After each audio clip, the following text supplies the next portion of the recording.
Olá, bem-vindos a mais um Café com Conexão. Eu sou Tevis Andrade e o tema de hoje é: por que não descansamos?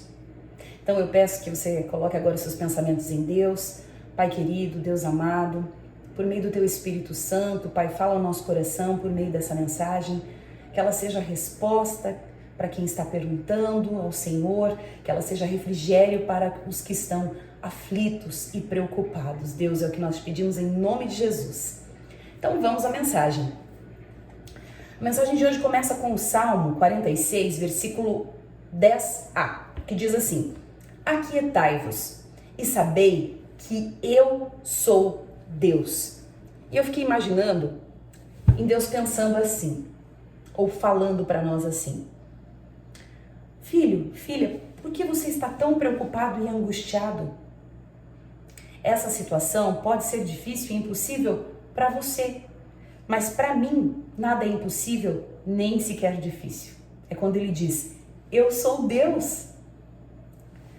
Mas para que a gente possa ter essa confiança plena e literalmente descansar nele, ou seja, fazer a nossa parte, mas com o coração em paz, na certeza de que na hora certa, no tempo certo, da forma certa, Deus vai prover a solução, ou seja, descansar nele.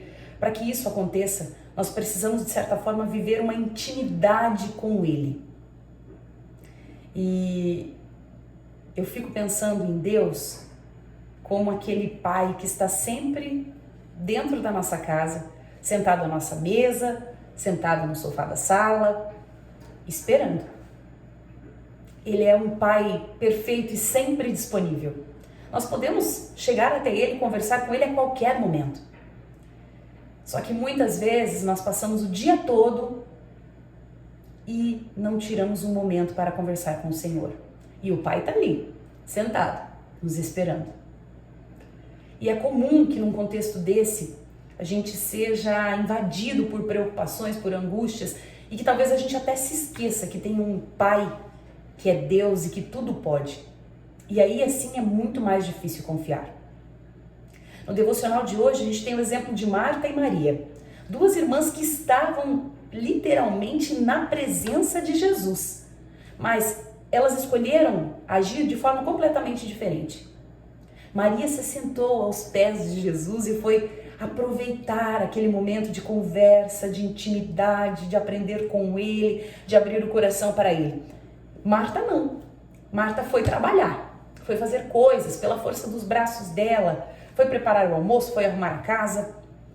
E quantas vezes nós estamos assim com um problema e trabalhando para resolver o problema e fazendo muitas coisas, fazendo o que a gente pensa que deve fazer, mas em nenhum momento a gente levou aquilo para Deus, colocou primeiro para Ele, dizendo: Pai, eu tenho esta situação. Me ajuda, Senhor, me dá estratégia, me dá sabedoria, me dá uma solução. Me ajuda a resolver isso, Pai, porque para mim é difícil ou impossível, mas para o Senhor não é. Então, na verdade, não muda o fato de que a gente vai ter que trabalhar para resolver as nossas situações. O que muda é que a gente coloca Deus em primeiro lugar, apresenta tudo primeiro para Ele, abre primeiro o coração para Ele. Quantas vezes a gente reclama para um amigo, para um vizinho, para um colega de trabalho, pede uma orientação, pede um conselho, mas não foi para Deus. Não foi para Deus apresentar aquela situação e dizer: Pai, tá aqui, me aconselha, Espírito Santo, me aconselha. O que eu faço? E a partir dessa entrega, se você sabe que Deus já sabe do teu problema, que você já colocou tudo aos pés dele, você pode descansar. Descansar não é ficar sem fazer nada, mas é ter uma paz, uma certeza, um entendimento profundo no coração que Deus está cuidando, que Deus está te guardando e que no momento certo, na hora certa, do jeito certo, vai chegar a solução para o seu problema. Essa é a mensagem de hoje. Desejo a você um dia abençoado.